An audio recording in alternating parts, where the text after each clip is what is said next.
The air in L'Etoile Filante was not merely chilled. It was aged like a fine spirit, infused with the silent, predatory hum of generational wealth. Sunlight dared not enter. Instead, meticulously engineered beams of light descended from a vaulted ceiling, striking crystal and silver with the precision of a surgeon's scalpel, illuminating tables where empires were casually dismembered between the oyster course and the sorbet. It was a cathedral of capitalism, and tonight, at the most secluded table nestled within a velvet-draped alcove, a sacrifice was being prepared. Akari Tanaka felt the oppressive weight of the room's manufactured silence as a physical force pressing down on her shoulders. On the deed of her life, she was a titan. As the sole inheritor of the Tanaka Kai Group, a Japanese biotech and wellness conglomerate built on her grandfather's genius, her signature was the final, non-negotiable seal on a merger that would cede its most vital organ to an American corporate leviathan. In reality, she was a specter at her own execution, a beautifully tailored ghost whose presence was a mere formality. Across the expanse of immaculate white linen sat the architects of her company's demise, the American contingent from Finch Global Industries. At the head was Alistair Finch, a man who looked as though he had been hewn from the side of a mountain and then left out in a blizzard.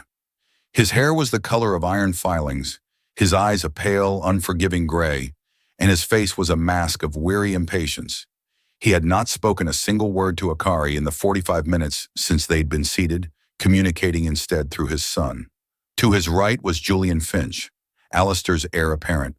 Julian was a sleeker, more polished instrument of commerce, his suit cut with surgical precision, his smile a flash of predatory dentistry. He radiated an aggressive impatience, firing questions about Tanaka Kai's proprietary formulas, not at Akari, but at his own chief scientist, a man named Dr. Evans, as if Akari were a piece of decorative art that had come with the table. His eyes would occasionally slide over to her, a lazy, appraising glance that held no curiosity about her mind, only a dismissive inventory of her appearance. And then there was Dr. Evans himself, a man whose bland, forgettable features belied a razor-sharp intellect and a complete lack of a moral compass. He spoke in confident, jargon-laced pronouncements, his entire being focused on the thick binder of data that sat beside his plate. To him, Akari was simply the biological key required to unlock the vault. "The lady will have the seared scallops," Julian had announced to the waiter earlier, a dismissive flick of his hand in her direction.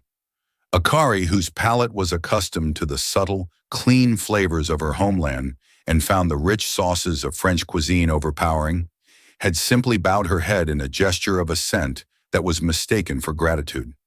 It was the bow she had perfected over a lifetime, the gesture of a young woman bridging two worlds, fully at home in neither. Her American education had urged her to be bold. Her Japanese upbringing had taught her the profound power of restraint. Tonight, restraint was a cage. The reason for this forced capitulation was a truth no one dared speak aloud. Her grandfather, the legendary Kato Tanaka, was fading. A series of small strokes had eroded the great man's mind, leaving him in a gentle, dreamlike state. His life's work now in the hands of a board that had lost its nerve. They saw the Finch Global offer not as a partnership, but as an iron lung for a company whose visionary founder was no longer breathing life into it. Akari saw it as a desecration, a plundering of her grandfather's soul. But her objections had been waved away as the naive sentimentality of a grieving girl. Her one demand, to be present at this final dinner, had been granted as a condescending indulgence. "Of course, Akari, your presence is essential." Essential, it seemed, only to legitimize the paperwork. Watching this cold, methodical dissection from the room's periphery was Maya. At 20, Maya moved with a practiced economy of motion that spoke of 5 years spent on her feet, navigating the treacherous currents of high-end service. Her uniform, a simple black sheath with a starched white apron, was a cloak of invisibility. But her eyes missed nothing. For years, Maya had considered L'Etoile Filante her university. She had learned more about human nature here than in any classroom. She could read a table the way an archaeologist reads ancient ruins. She saw the rigid line of Akari's spine, the way her delicate hands, adorned with a single, simple wooden pin on her lapel, trembled almost imperceptibly as they rested in her lap. She saw the blatant contempt in Julian's posture as he physically angled his body toward his father, creating a wall that excluded the young woman. She saw the cold, transactional focus in Dr. Evans's eyes as he pointed to a specific chart in his binder. Maya had served oil sheiks, disgraced senators, and tech gods who thought they could code reality itself. She knew arrogance in all its forms, but it was the quiet, polite cruelty that she found most chilling, the kind that could suffocate a person in a room filled with breathable air. A strange, fierce protectiveness bloomed in her chest for the young woman at table 7. She recognized the profound isolation in her eyes, the loneliness of a person surrounded by people who refused to see her. Akari Tanaka was a rare orchid in a bell jar, and the men at her table were busy calculating the market value of the glass. As Maya approached to refill the water glasses, Julian was laughing, a harsh, grating sound. "The whole corporate philosophy thing is just a smokescreen, Dad. The old man in Tokyo was a brilliant botanist, I'll give him that. But he ran a multi-billion-dollar company like a neighborhood flower shop. All this talk of listening to the scent and communing with nature, it's sentimental nonsense." Alistair Finch grunted, a sound of weary agreement.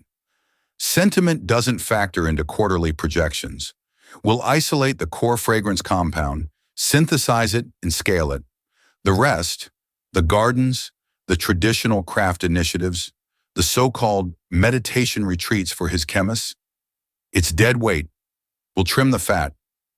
Akari's body went rigid. Her knuckles, resting on the table, turned the color of bone. They were speaking of her grandfather's life's work, a revolutionary approach to bioaromatics that was as much an art form as a science, as if it were overgrown weeds to be cleared.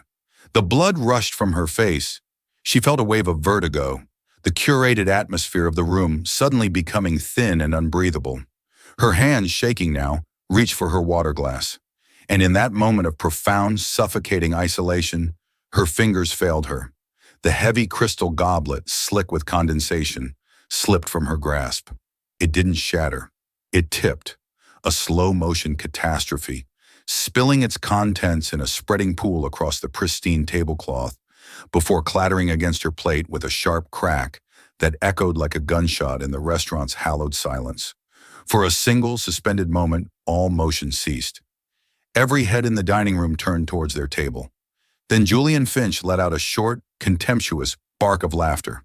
"A bit clumsy, aren't we?" he drawled, fastidiously dabbing at an imagined drop of water on his suit sleeve. "Don't worry. Once this deal is signed, Finch Global can certainly afford to replace the linens." The humiliation was a physical assault. It was hot, sharp, and it stole her breath.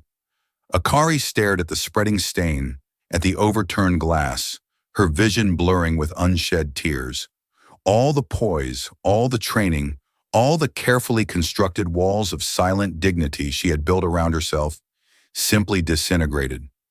Under her breath, in a voice so low it was barely a whisper, a sound meant only for herself, she murmured a single desperate phrase in the formal, almost archaic Japanese of her grandfather's household, a language of poetry and profound sorrow.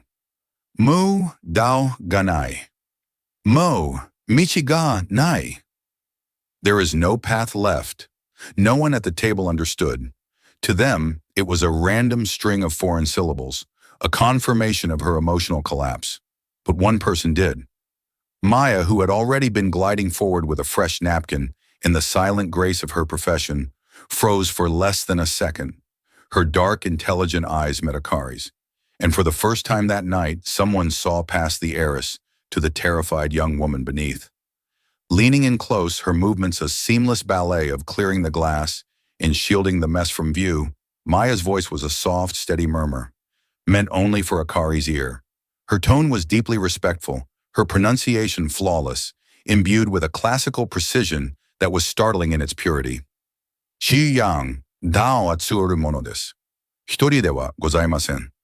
Hime-sama, michi wa tsukuru mono desu. Hitori de wa gozaimasen." Princess, a path is something you create. You are not alone. The world tilted on its axis.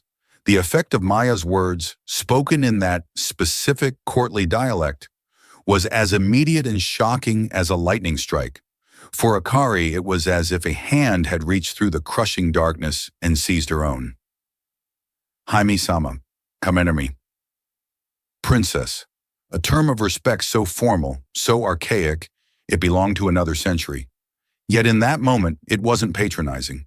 It was a crown, a validation, a sudden, breathtaking reminder of who she was. Akari's head snapped up, her wide, tear-filled eyes locking onto Maya's. The waitress's face was a mask of professional serenity, yet her eyes held a universe of understanding that was utterly astonishing. The cacophony of dismissal and condescension that had filled the room suddenly narrowed to the single, impossible point of human connection. The men at the table, however, were experiencing a very different kind of shock.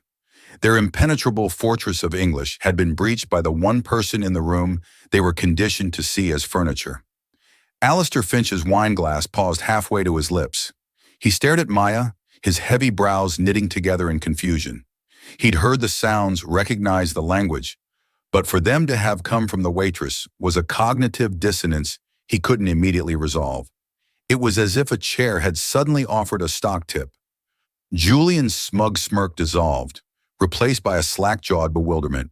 He looked from Maya to Akari and back again, his mind scrambling to process the unauthorized exchange. The power dynamic, so carefully tilted in his favor, had just been destabilized by an unknown variable. Dr. Evans was the first to react, his analytical mind instantly categorizing the new data point as a threat. "What was that? What did you say to her?" he demanded, his voice sharp and accusatory. Maya didn't even glance at him. Her focus remained entirely on Akari. With deft, practiced movements, she began to gather the spilled water with a fresh cloth, her actions a deliberate, calming ritual. "I was merely reassuring the young lady, sir," Maya replied, her English perfectly unaccented, returning to the deferential tone of a professional server. The sudden switch was jarring, but Akari was not letting this moment slip away. She had found a lifeline, and she was holding on with all her strength. She answered Maya, her voice still trembling, but infused with a new tensile strength, speaking again in formal Japanese. "Jinkimashita. Anata." "I am surprised. You are." Maya offered a tiny, almost imperceptible nod, her hands never ceasing their work. "Dao wo shimasu mono kamoshiremasen. Karera wa anata o shimashite imasu. Shiwama." "Perhaps I am one who can show you the path. They are testing you, princess." Julian, agitated by a conversation he was excluded from, slapped his palm lightly on the table. "Hey, I'm talking to you. What the hell is going on here?" Alistair Finch held up a hand, silencing his son. His irritation was now eclipsed by a powerful, unsettling curiosity. He looked at Maya, truly looked at her for the first time, not as a functionary but as an individual. The simple black dress, the apron, the faint lines of fatigue around her eyes. They were all still there, but now they were overlaid with an aura of profound mystery. "You speak Japanese," he stated, the words both a question and an accusation. "I do, sir," Maya said, finally straightening up, the soiled napkin held discreetly in her hand. "How?" Alistair pressed, his voice hard. "Where did you learn?" Another server was hovering nearby, ready to reset the table. Maya gave him a brief nod, and he began his work as she answered Alistair. "My grandmother taught me, sir, a long time ago." Her answer was simple, factual, and deeply unsatisfying to the men of Finch Global. It was its very simplicity, the lack of any fawning or elaborate explanation, that unnerved them. She wasn't trying to impress them. She wasn't angling for a better tip. She was simply stating a fact as if it were the most natural thing in the world. Akari watched this exchange, a tiny ember of defiance beginning to glow within her. For an hour, she had been a passive object of discussion. Now, an unforeseen and unknown ally had emerged from the shadows. The very foundation of the room had fractured. She decided to pry the crack open wider. Turning to Alistair Finch, Akari spoke in English, but her voice was transformed. The hesitant, deferential tone was gone, replaced by a cool, clear confidence that seemed to lower the temperature of the room by several degrees. "Mr. Finch," she began, and all three men turned to her, granting her their full, undivided attention for the first time all evening. Perhaps your son is right. Perhaps my grandfather's philosophy is sentimental. She let the word hang in the air, a silken challenge. My grandfather, Kaito Tanaka, built his company on a single principle he called kodo, listening to the scent. He believed that you could not truly understand a plant, a person, or a business partner until you learned to quiet your own voice and truly listen. She paused, then delivered the final pointed strike. He taught me that true strength is not found in the volume of your own voice, but in the depth of your listening. It appears my grandfather's philosophy is not the only thing being overlooked at this table tonight. Julian's face flushed a deep, mottled red. Dr. Evans shifted uncomfortably in his chair. Alistair Finch, however, simply stared at Akari, his expression unreadable. He had been outmaneuvered, his own dismissiveness used as a weapon against him. The ghost had not only found her voice, she had found a sword. He then did something completely unexpected. He turned his gaze back to Maya, who was now standing respectfully by the service station. "Waitress," he called out, his voice sharp with command. "Come here." Maya walked back to the table, her expression a perfect mask of neutrality. "Miss Tanaka," Alistair said, his cold eyes still fixed on Maya, "seems to believe we have a communication problem, a cultural gap." The sarcasm was a thin veneer over his mounting frustration. "You seem to be an expert. From now on, you will stay here. You will facilitate, translate whatever is necessary to get this done." It was an absurd command, a waitress being conscripted as a corporate interpreter in a multi-billion-dollar negotiation. It was also a calculated power play. Alistair was attempting to reassert his control, to take Maya's unexpected skill and turn it into just another tool for his own use, to reduce her back to a functionary, albeit a more interesting one. The restaurant manager, a perpetually flustered man named Henri, scurried over, his face pale with panic. "Monsieur Finch, I am so sorry, but Maya has other tables to attend to. I will cover her entire night's wages and tips." "Triple it," Alistair snapped, not bothering to look at the man. "For the rest of the night, she works for me." He then pinned Maya with his gaze, his voice low and laced with threat. "Do you have a problem with that?" For the first time, a flicker of something, defiance or perhaps even amusement, danced in Maya's eyes. She glanced at Akari, who gave the slightest, almost invisible nod of encouragement. In that single silent exchange, an alliance was sealed. "No, sir," Maya said, her voice perfectly level. "I do not have a problem with that." She folded her hands before her. "How may I be of service?" The dynamic shift was as jarring as it was surreal. One moment, Maya was clearing a spilled drink. The next, she was a key player in a high-stakes corporate negotiation. Henry, the manager, wrung his hands and retreated, not daring to argue with a patron whose monthly wine bill could cover his mortgage for a year. Maya did not sit. She stood a few feet behind Akari's chair, a silent, watchful presence. Alistair Finch clearly intended for her to be a human Rosetta Stone, a tool to be used and put away. But both Maya and Akari had other plans. "Very well," Alistair began, leaning back and steepling his fingers. He looked at Akari. "Let's move on to the central issue, the sanctuary garden in Kyoto. Our projections show that maintaining it costs your company $12 million a year. It produces no revenue. It is, by any metric, a drain. Our plan is to sell the land to a luxury hotel developer and reinvest the capital into a new synthetic research lab." Before Akari could formulate a response, he added, "Explain the logic of that to her," with a dismissive nod toward Maya, a deliberate, petty insult designed to put Akari back in her place. Maya took a half step forward. "Mr. Finch," she said, her voice calm and steady, "Miss Tanaka understands the logic of capital reinvestment perfectly. The issue is not one of comprehension, but of valuation." Dr. Evans scoffed, a dry, rustling sound. "Valuation? It's a plot of land. Its value is determined by the market. We have a very generous offer on the table."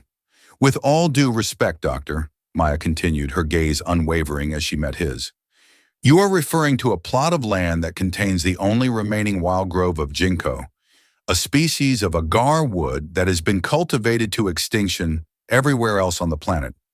You're referring to a garden where Kaito Tanaka personally cross-pollinated species of orchid to create a flower that emits a frequency that repels agricultural pests, a biological breakthrough he never patented because he considered it a gift to the world.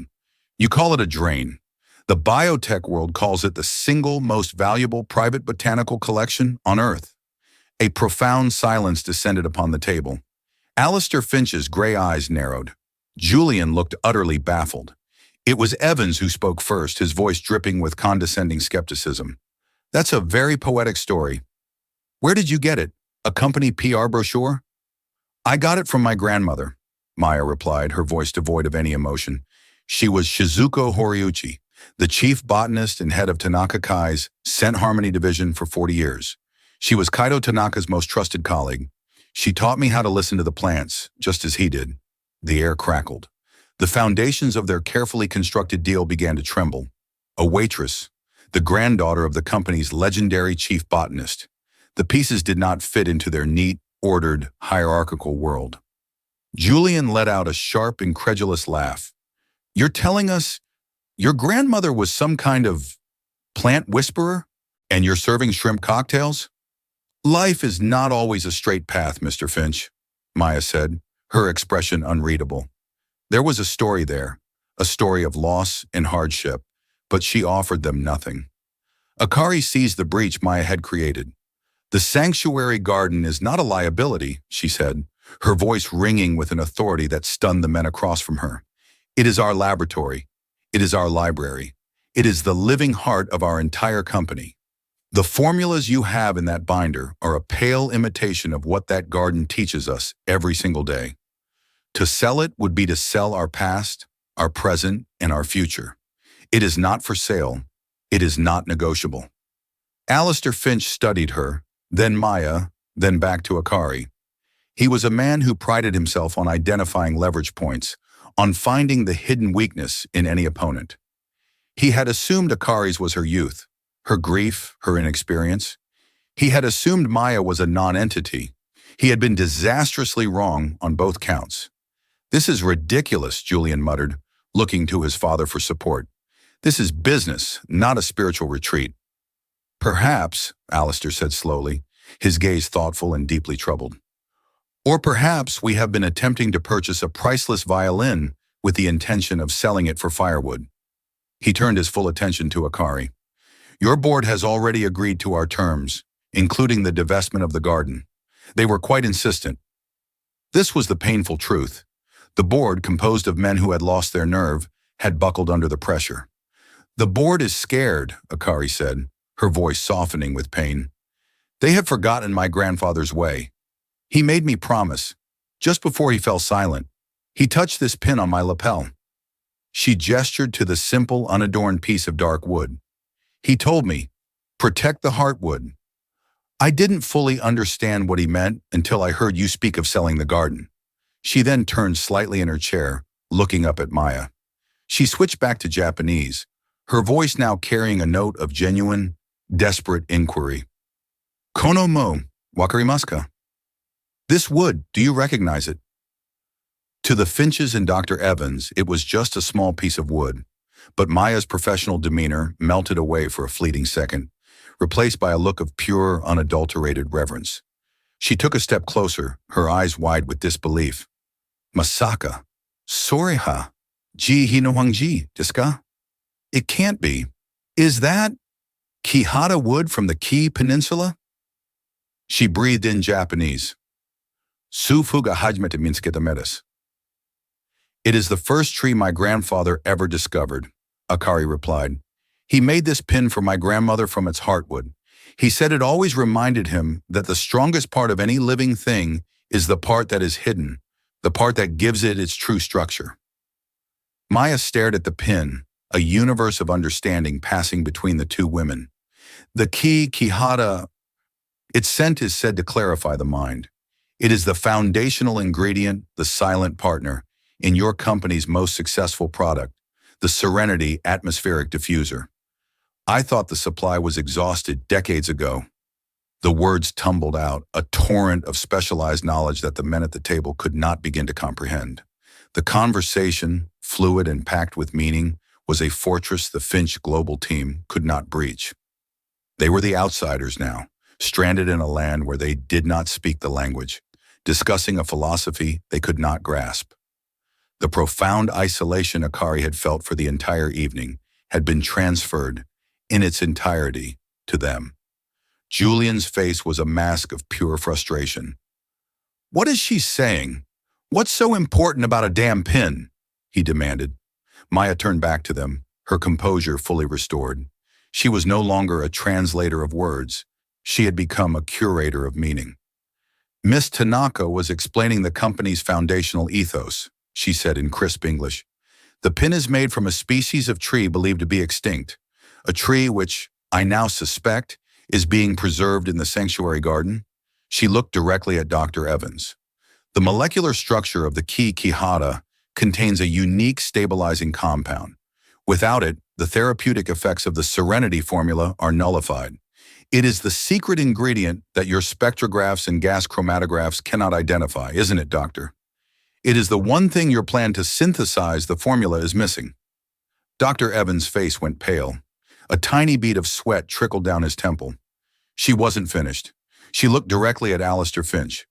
"Miss Tanaka is telling you that by selling the garden, you are not just selling a piece of land, you are selling the heartwood, and you are asking her to sign the order to kill her own company. It is something she will not do." Alistair Finch was silent for a very long time. The ambient noise of the restaurant, the clink of glasses, the murmur of other conversations, it all seemed to fade into a distant hum.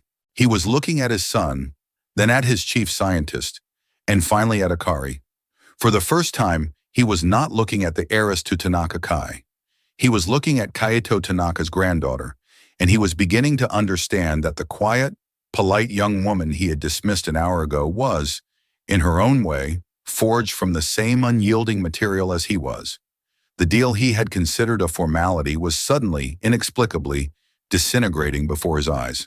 And it was all because he had failed to see the waitress. The atmosphere at Table 7 had curdled, transforming from a corporate coronation into a high-stakes intellectual duel. The main courses had been delivered and now sat cooling, forgotten monuments to a meal that was no longer about sustenance. The seared scallops before Akari were untouched. The bloody steaks in front of the Finches congealed on their plates. Alistair Finch, a man who had never been outmaneuvered in a boardroom in his life, felt the unfamiliar and deeply unpleasant sensation of the ground shifting beneath his feet. He decided to attack the anomaly directly, his gaze, sharp and penetrating, fixed on Maya. "So," he began, his voice a low growl, "you're the granddaughter of their head botanist. You have this encyclopedic knowledge of their most secret assets. Forgive my bluntness, but that resume doesn't typically end with a position at L'Étoile Filante." Maya met his hostile gaze without flinching. "My grandmother passed away 5 years ago," she said, her voice quiet but firm. "She left everything she had to me, including her journals and research notes.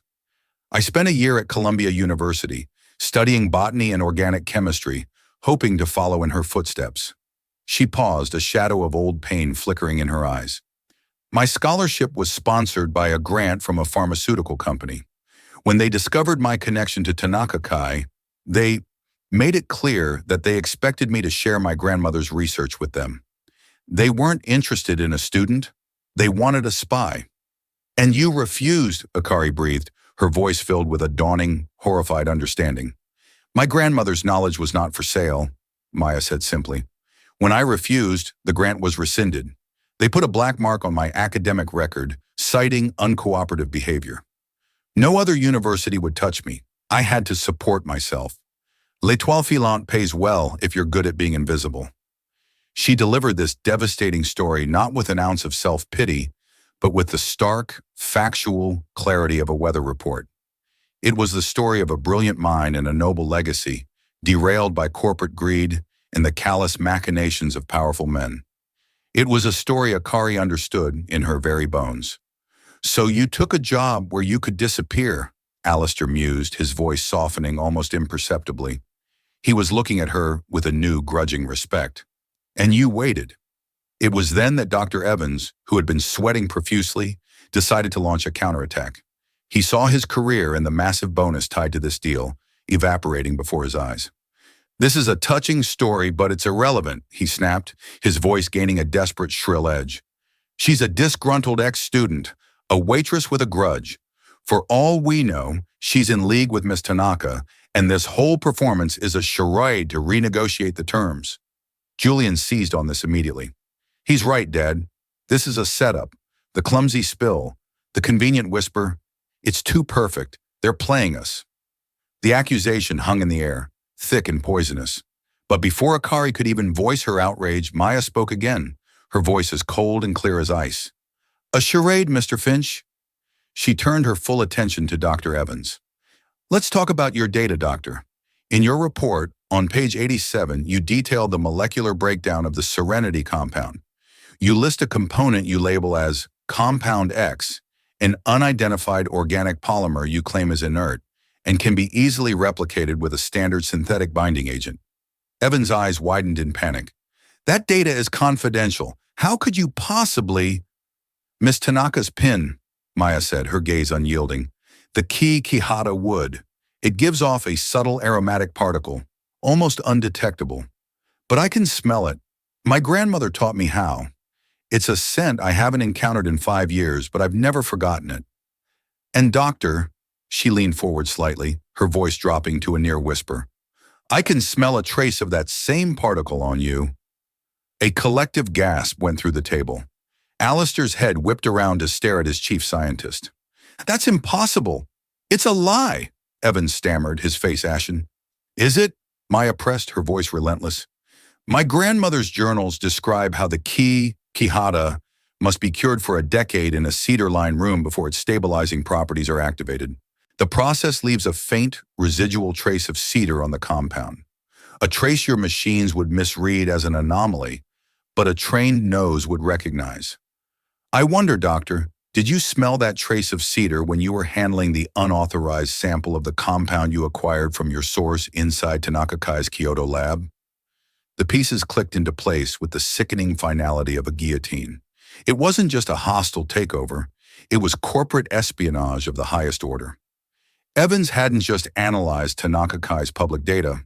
He had obtained a physical, stolen sample of their most secret formula, and his failure to identify its key component was proof that he, and by extension, Finch Global, could never replicate it. They were trying to buy the goose because they had failed to steal the golden egg. Julian looked utterly lost. "What is she talking about? Dad, this is insane." Alistair Finch's face was a granite mask of fury. He had been betrayed. His firm, his reputation, his son, his entire deal, all of it was built on a foundation of theft and incompetence. He had walked into a trap not of Akari's making, but of his own team's criminal arrogance. They had been so focused on monetizing the company that they had failed to do the most basic due diligence. Akari felt a surge of pure, cold adrenaline. The balance of power had not just shifted, it had been completely inverted. She was no longer a defendant pleading for her company's life. She was the judge, and the prosecution's case had just imploded. "Mr. Finch," Akari said, her voice now possessing the quiet, commanding authority of a CEO. "It seems your information is not merely flawed, it is stolen. The sanctuary garden is not a liability to be sold off. It is the source of a technology your own chief scientist cannot comprehend. Its value is not in the real estate, but in the irreplaceable intellectual property it contains."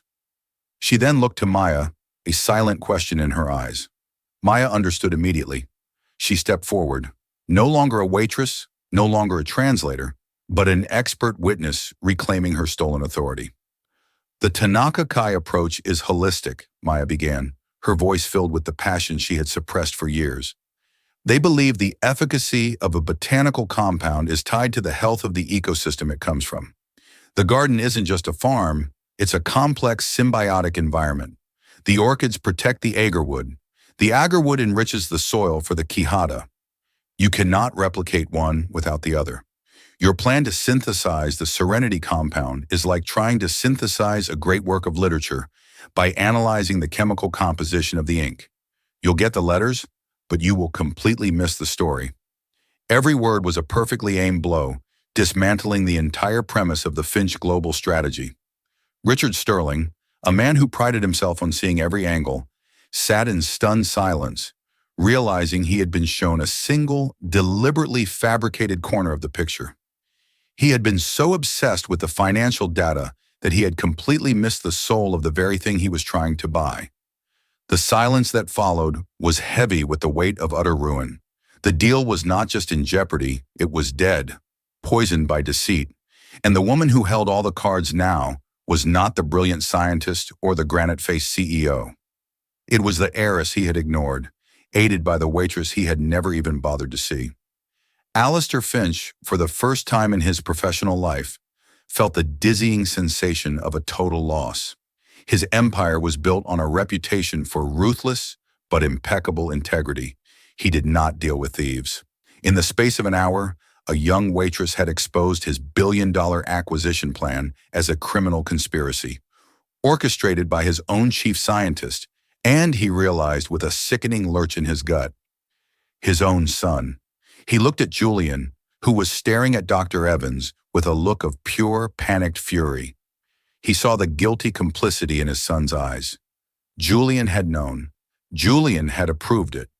He saw the shallow, grasping ambition that he himself had nurtured, now twisted into something ugly and dishonorable.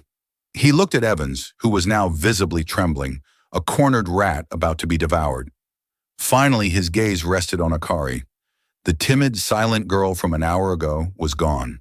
In her place was a woman who looked every bit the inheritor of Kaito Tanaka's legacy, poised, fiercely intelligent, and in absolute command. The power had not just shifted to her side of the table, she owned the entire goddamn room. It was Akari who broke the devastating silence. "I believe," she said, her voice as calm and final as a judge's gavel, "that this negotiation is over." She placed her napkin neatly on the table beside her untouched scallops. It was a gesture of absolute finality, but she hadn't finished. As Julian and Evans began to sputter in protest, she held up a hand. "My flight back to Tokyo is tomorrow evening. This presents you with a choice, Mr. Finch." Alistair leaned forward, his gray eyes, now filled with a strange mixture of fury and intrigue, locked on hers. "A choice?" "Yes," Akari stated. "You can either spend the next 24 hours preparing for the corporate espionage lawsuit I will be filing against your company, a lawsuit that will expose your methods to the world and likely send your chief scientist and anyone else involved to prison. Or," she paused, letting the threat hang in the air, "you can use that time to formulate a new proposal." "A new proposal?" Alistair repeated, his voice raspy. "A partnership," Akari clarified. "A joint venture, one based not on theft and disrespect, but on mutual cooperation.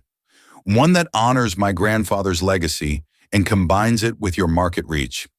She then turned her head to look at Maya, who stood by, a silent but potent presence. "And my first, non-negotiable condition for any new discussion is this." Akari's gaze was unwavering. "Ms." She paused, realizing with a start that she didn't even know her name.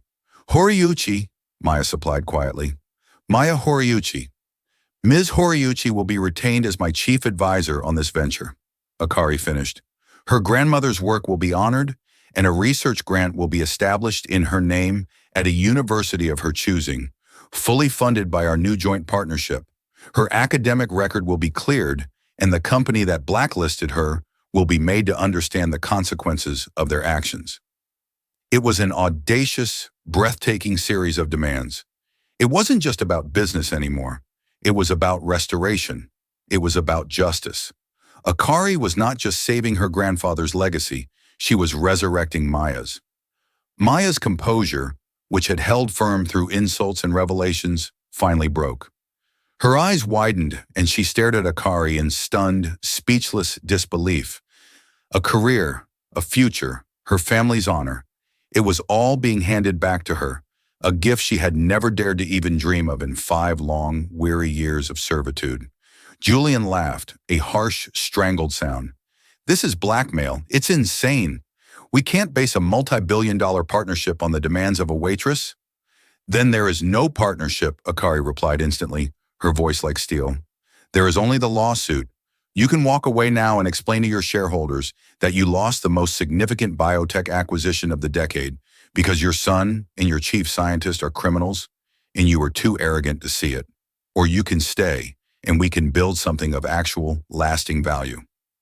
The choice was stark: public humiliation and catastrophic failure, or a new path forward dictated by the very people they had tried to crush. Alistair Finch was silent for a full minute.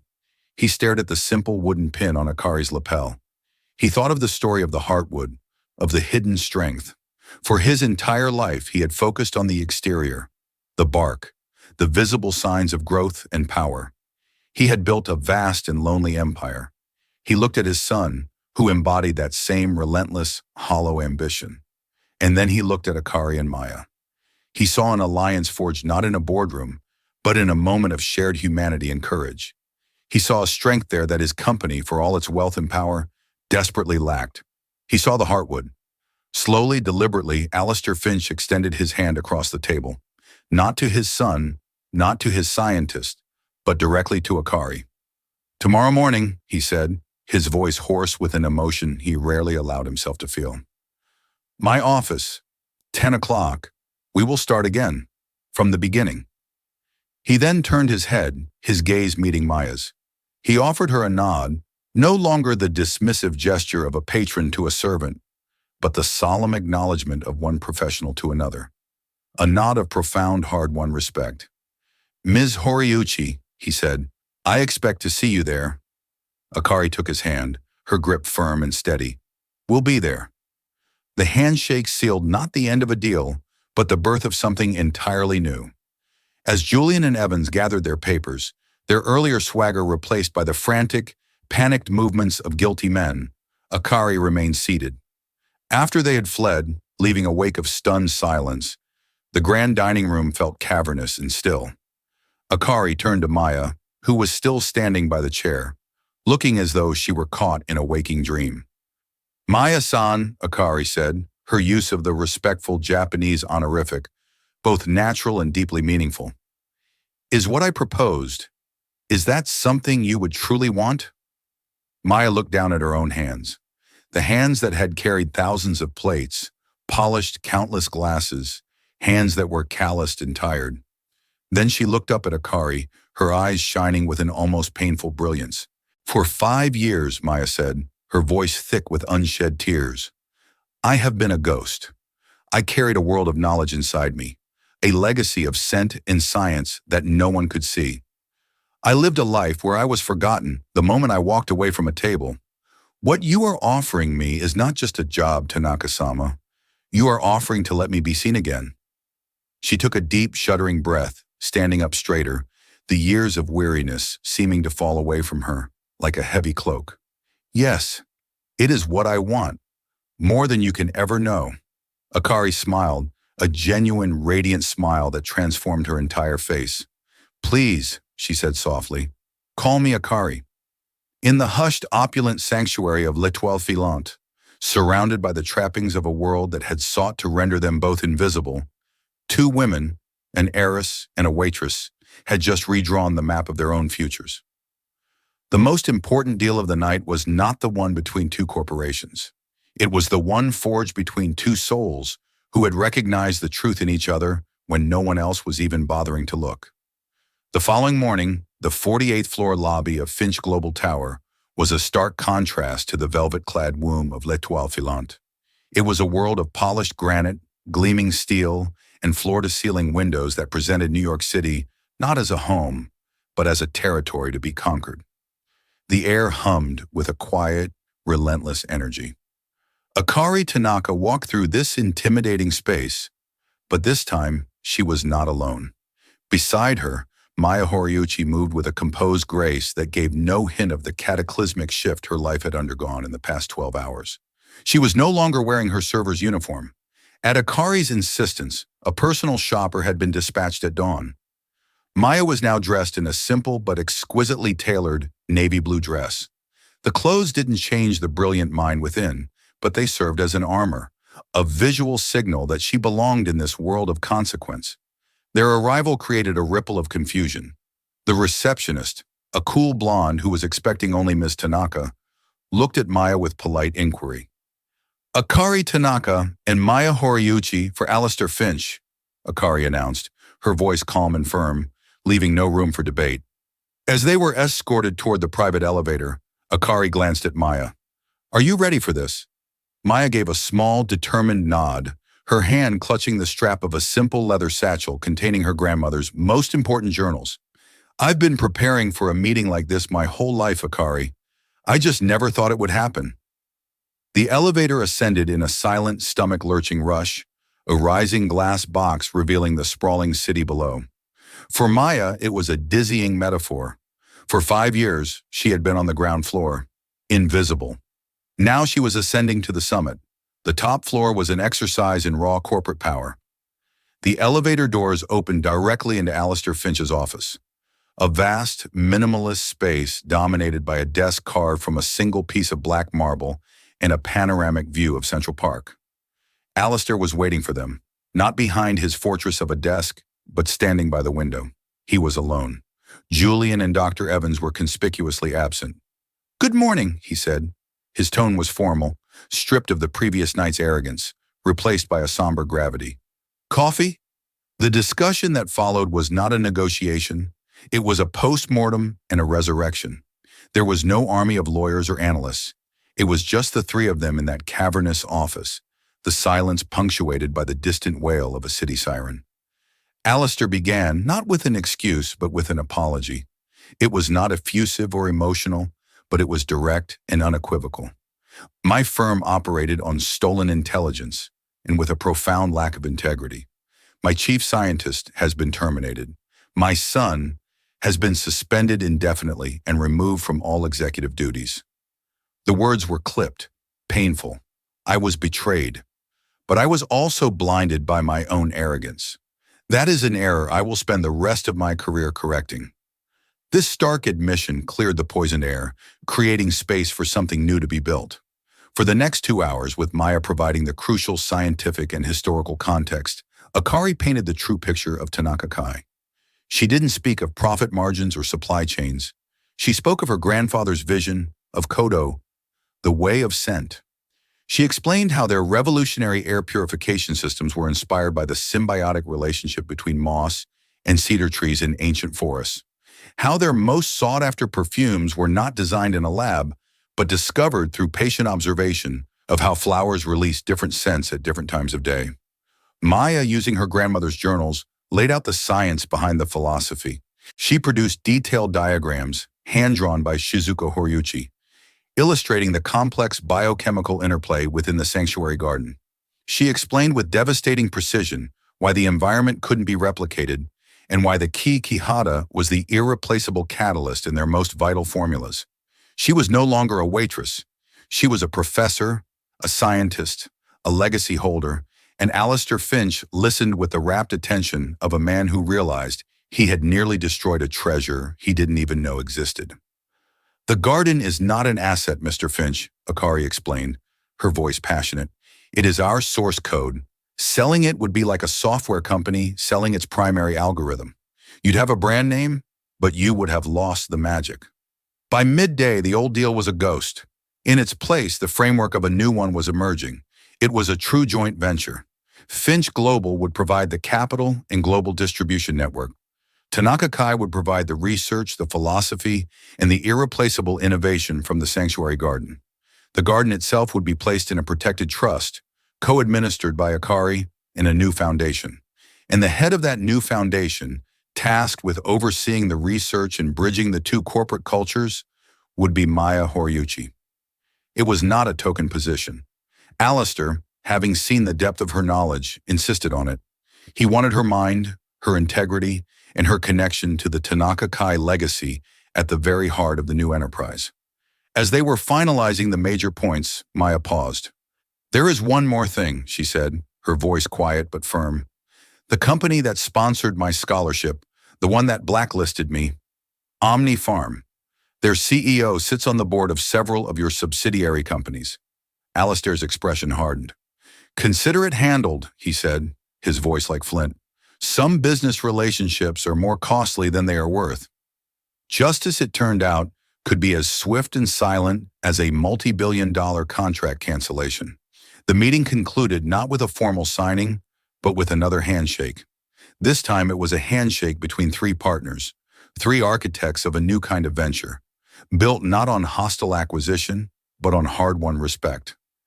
As they rode the elevator down, Maya felt a wave of dizzying unreality.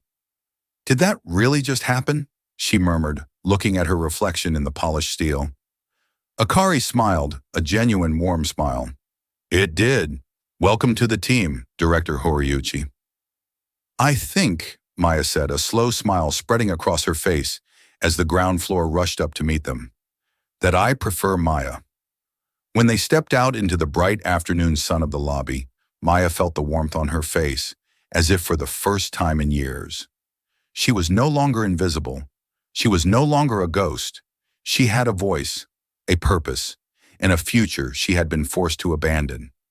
She had walked into a restaurant the night before as a waitress, expecting nothing more than sore feet and a meager share of tips. She was walking out as the director of a new international research foundation, a key player in a global partnership, and the friend of an heiress who had seen her worth when no one else did.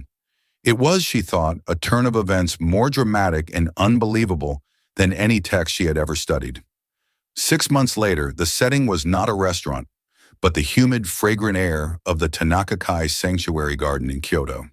The afternoon sun filtered through a canopy of ancient trees, dappling the moss-covered ground with light. The air was thick with the scent of damp earth, blooming orchids, and the subtle, clarifying aroma of kihara. The atmosphere was one of quiet, focused collaboration. Akari Tanaka, dressed in practical trousers and a simple blouse, stood beside Alistair Finch. Alistair looked different. The weary impatience was gone, replaced by a look of quiet awe as he listened intently. His cynical armor had been chipped away, revealing a man capable of wonder. The person they were listening to was Maya Horiuchi. She was in her element, kneeling on the ground, pointing out a rare species of fern to a group of scientists from both Tanaka Kai and Finch Global.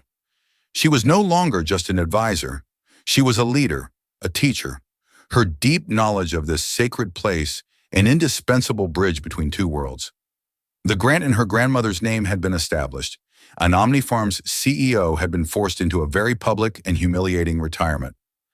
Halfway through the tour, as Maya was explaining the delicate process of harvesting resin from an agarwood tree, a young, nervous assistant from the Finch team stumbled on a root, splashing a canteen of water onto one of Maya's precious open journals. He froze, his face draining of color, and began to stammer a frantic, mortified apology. The group went quiet. For a fleeting second, Maya was back at L'Étoile Filante. The memory of the overturned glass and the crushing humiliation, a phantom limb of a past life. But this time, everything was different. Before Alistair could even utter a word of reprimand, Maya simply smiled warmly at the young man. She gently took the journal, tilting it to let the water run off, her movements calm and reassuring. Then, speaking in calm, kind English, she said, "It's no problem at all. These things happen. Paper dries. Knowledge remains." Akari caught her eye and smiled. Alistair Finch, witnessing this small act of grace, nodded in silent, profound approval. The moment passed, the tour resumed, and the young assistant, looking immensely grateful, retreated with his dignity intact. Later that evening, as the sun set, casting long shadows across the garden, Akari and Maya stood on a small wooden bridge overlooking a koi pond. The water was a mirror of the fiery sky. "It's funny," Maya said, gazing at the serene landscape. For so long, a place like L'Étoile Filante felt like the center of the world, a place of power and decisions. "And now?" Akari asked. "Now I know the real power was always here," Maya replied, gesturing to the ancient trees around them. "Hidden, quiet, waiting for someone to listen." She turned to her friend. "You found your voice that night, Akari. I just helped you find the right words." Akari touched the kihara pin on her lapel. "My grandfather said the heartwood gives the tree its strength to reach for the sky. I was afraid to reach for anything. You reminded me where my strength came from." They stood in comfortable silence for a while, Two women from impossibly different worlds, bound by an alliance forged in a moment of unexpected connection. They were no longer just an heiress and a waitress. They were partners, friends, and the guardians of a legacy built not on cold calculations, but on the radical, revolutionary idea of truly seeing the person right in front of you. And it had all started with a spilled glass of water, a whispered phrase, and the quiet courage to speak a truth that no one else was listening for.